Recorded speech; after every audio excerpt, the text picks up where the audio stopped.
थांनाय 5 जुनाव दुलाराय बर' फरायसा आफाद आरो मानास मावजि गेन्द्रि इक'टुरिज्म ससाइटिया आबहावा सान फालिनायजों लोगोसे 10,000सो बिफां फुलि गायदोंमोन। बे बिफां फुलि गायनायखौ सिके दखरा दुलाराय बर' फरायसा आफादनि मावथि बिथांमोना नायगिदिंनो थांदों।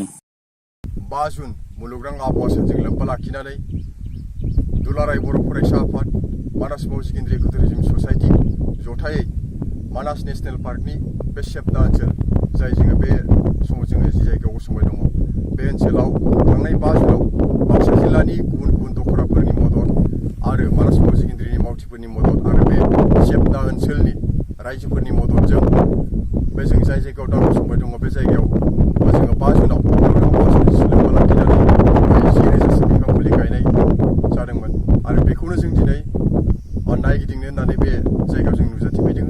बे समाव जोङो गोबां बिफां फुलिखौ नायगिदिंबाय। फ्राय 90निफ्राय 95 जौखोन्दो बिफां फुलिया थिगैनो दङ। बे समाव जों आसा खालामदों फ्राय 90निफ्राय 95 जौखोन्दो बिफाङा जों थांथारगोन बेखौ मिजिंथिदों।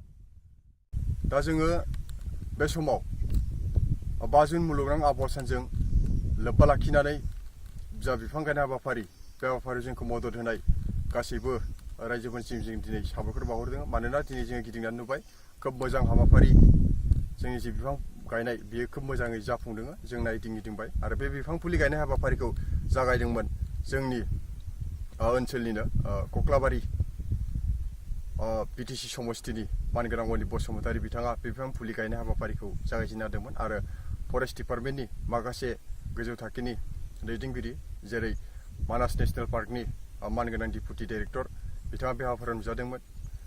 मानास नेशनेल पार्कनि OSD बिथां